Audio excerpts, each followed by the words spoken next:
All right, well, this is Fake Zappa here. I am talking about the Curse of Cassandra and what it's like to be an invisible person. And I think that there's not only a lot of invisible people, even in America, we typically think of like 19th century Great Britain when it comes to invisible people and the adults and even the children who are exploited, and they put them in these work camps and they put them in these slums and stuff like that, and that was so horrible. And then we think about invisible people in America who were sold as slaves, and then we think about people in India, of course, they call the untouchables, and they have a caste system.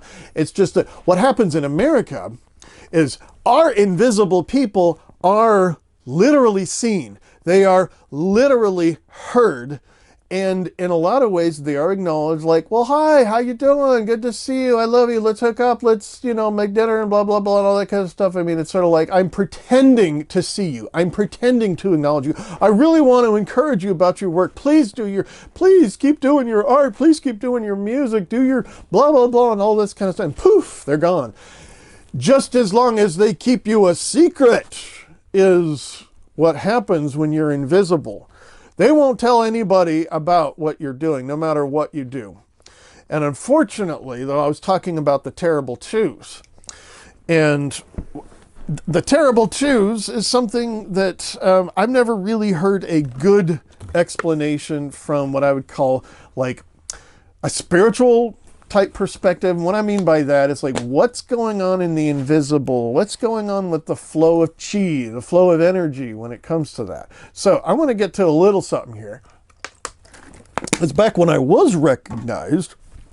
A lot of what I was recognized as doing was as a school teacher. And of course, that was before everybody knew that I was mentally ill and before I was a cocksucking faggot. And now nobody wants me around their kids, not even educated people. But one thing I realized about being around youngsters is the younger they were, the more they had free-flowing energy that they gave out. It's just something that human beings are born with. We're close to the earth. We're a part of this sort of cosmic organism, and we have the elements and the whatever. We're made out of the stuff of the earth, and it's all just this peaceful, harmonious thing. Well, what is tampering with all that, and what is fucking it all up? Well, that's another discussion. What we do know is that parents, and whether they're raising their kids from a biblical or an anti-biblical perspective, I think there's good and bad things about both of that. One good thing, for instance, even in the New Testament, there's something about, like when you're raising kids, don't break their spirit. Well, I'm paraphrasing the amplified translation of that too. What is it to break a kid's spirit? Of course, the worst possible thing you can do to a child, to basically say, you're going to be a slave to something your entire life. You're going to either own people, or probably you're going to be owned.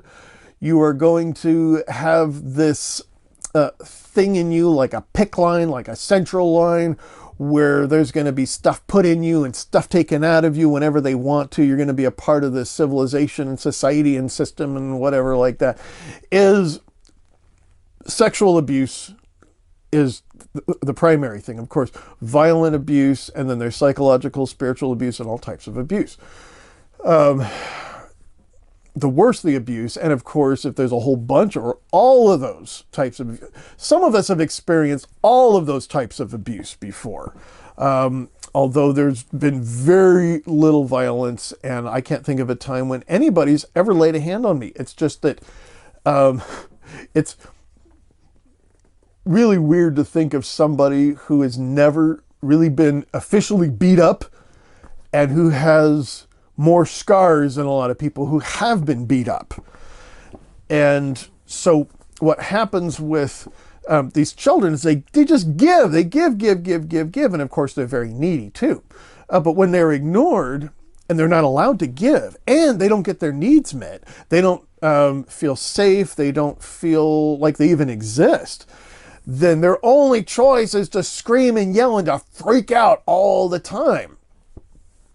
And it makes sense why kids are doing that, because basically we're telling them, okay, you know, a couple 100,000 years ago, humanity was like this. But now, all we're going to do is we're just going to take from you. We're going to take. And the only way that you're going to get your needs met, the only way that you're going to actually be acknowledged as a human being is if you freak out and you take it.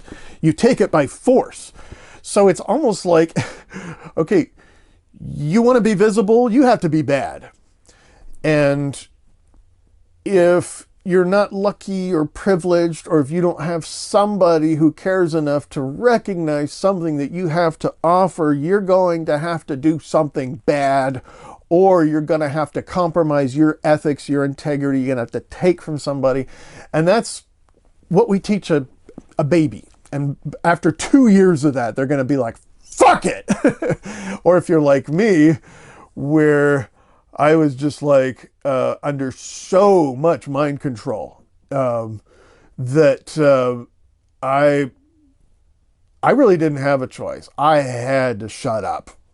I had to be the calm and peaceful kid. I had to stuff away all that anger, all that rage, all that passion, all that expression, and all that kind of stuff. And not only that, though, there's been a lifetime of being put in the back of the stage. And I've noticed that when I was younger, folks would really encourage me about my work, and I was doing things that were beyond my age, beyond my education, beyond even my abilities.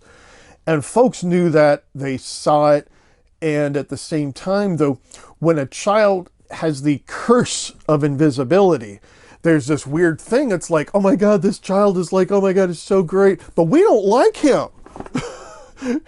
For whatever reason, though, we've got to make sure that, you know, he does his fun stuff because he's really good at it.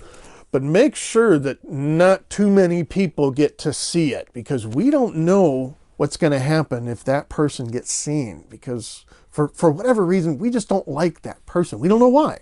I mean, sometimes it's because invisible people get very antisocial because being invisible, like I was saying earlier in this thing, it affects every area of your life. So if you're not acknowledged as a business person, chances are you're also not going to be acknowledged as being a good friend. No matter how hard you try to be a friend, whether you really are or not, people have branded you. It's like you've got this tattoo on your forehead and everybody sees it. And I think there's kind of an invisible force that goes on, which is kind of like this curse of Cassandra. And like I said, so far, the only way to break that curse is for somebody to kill her. And then they go back and say, boy, we should have listened to her about the Trojan horse and about all this other stuff like that. And Vincent van Gogh, I think I mentioned him too, is another thing about that too. I mean, there was one person trying to make him visible, and he probably could have done more. I don't know. It's hard to say about Theo. But the thing about that is that there have been people in my life who've enabled me to do my art, and they might even put it up on a wall, but nobody sees it. For whatever reason, nobody sees it in a significant amount to actually make a significant effect on how much exposure that I get. So who's to say that Theo didn't do enough? There could have been a lot of people who said, this is unique, this is different. And so it's not just, I think that was Vincent's brother, who was the art professional. It's just, how about all the other people who saw that Vincent was suffering, that they saw his sincerity. I mean, he was so sincere at a lot of things that he did when it came to his devotion to his friends, and he's had some horrible friends and some horrible relationships, and he was devoted as a missionary, and that wasn't even his calling in life. And at the same time, though, here's something I've noticed is invisible people, unless they're lucky or privileged or whatever, they won't be seen unless they do something bad. And I think prisons are full of people who tried to contribute, who tried to give, and for whatever reason, they ended up hungry and desperate, and they had no choice but to do something, quote, bad, end quote. And there's a lot of creative people that end up incarcerated, or end up institutionalized and stuff like that too. So what's been going on in my life here lately? In fact, just today, because I've been thinking about doing this series for a while, but today I'm like, oh my God, I cannot deal with this. I'm literally hitting the walls. I am so angry. I'm so upset. Because earlier this week, I went to do some shopping, and I talked to a guy who worked at a hardware store, and for some reason, I guess he saw my long hair, and right away he just starts bragging about he was touring internationally, and he'd been in these bands. So I decided I'm going to look this up. So I got on my phone. He's like, oh, go to my YouTube channel. I finally found it, and the video he showed me was other people's content, and then he edited this little thing. You couldn't even tell it was him. Then he had some videos of him doing karaoke, and then and it was like this guy had nothing to contribute. He had no product. He had nothing original, and he was desperate to get my recognition. And he wasn't too much older than me either. So it was like, okay, what is my job as a touring artist and mental health activist, telling my story, showing the types of creative stuff that I do? My number one job duty, and this is not by choice, this is by default, is to recognize people who are doing fucking nothing. And I deal with this on not a daily basis, but today it happened too. I'm actually playing music, and my neighbor comes by, and they thought that was great, but really the whole thing was about me listening to him about all the stuff that he didn't do, and all these instruments he has that he doesn't want to get rid of, that he doesn't play. And it was just like, what is the point of me spending my time and resources trying to give my power, my recognition, my attention to somebody who had never even really been that professional? And there was one last summer that was really, this guy was really getting under my skin, because the guys that, especially older white men who used to do music, whether it was professional or not, if they had an ounce of recognition, they cannot get over the fact that they don't have that anymore. And they are desperate to get that. They are desperate to get me to stroke their fucking ego.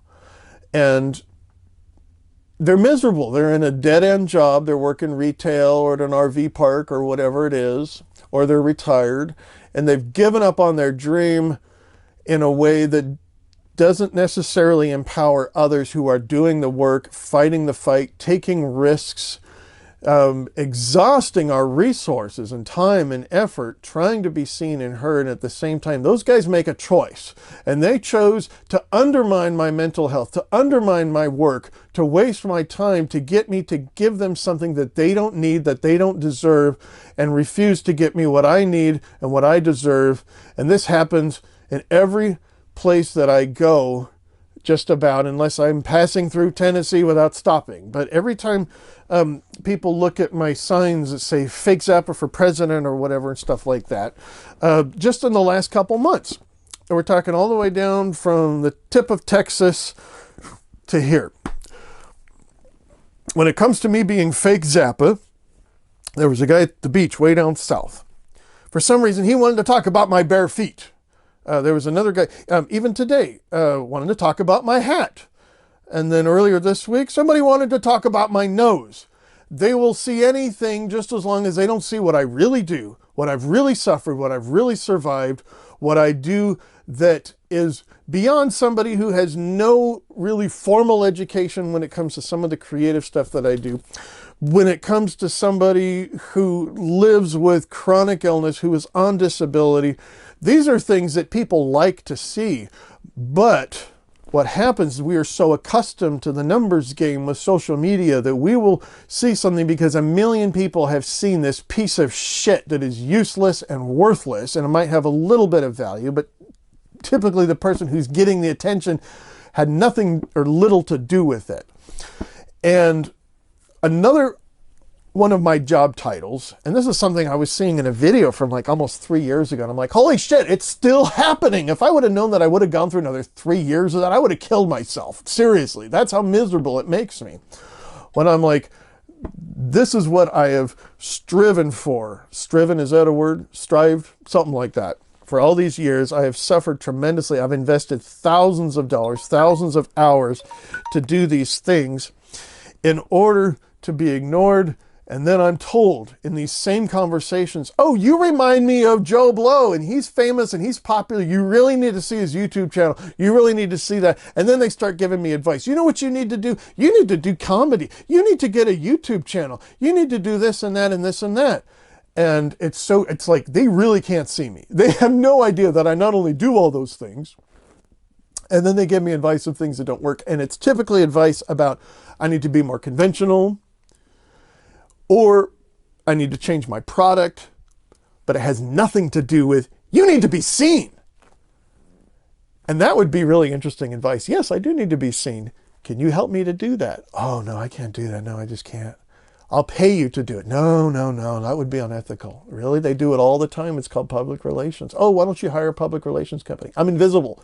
I can't pay money to do business with the entertainment industry. They're either scammers that'll take my money and run off, or they won't accept my money because I'm invisible. Oh, well, you need to change this. Why don't you try this? Why don't you try doing this? No, I'm invisible. What's the use of doing something when I'm not seen, when I'm not heard, when I'm not understood? And these aren't exactly the kinds of conversation, but typically I say, I don't take advice because it usually doesn't apply to me, or it's something I've done before, I'm doing now that's not working because of who I am. The thing is, who I am, my position and the social status in a society that doesn't recognize that we are in a caste system, because we act like we are not in a caste system. It's just that you won't know unless you're invisible. And I will tell you some more things here later that I'm calling The View from Below. So fakezappa.com. Thanks for listening, and hopefully you can relate to it. And if you can't relate to it, it's like it had never happened.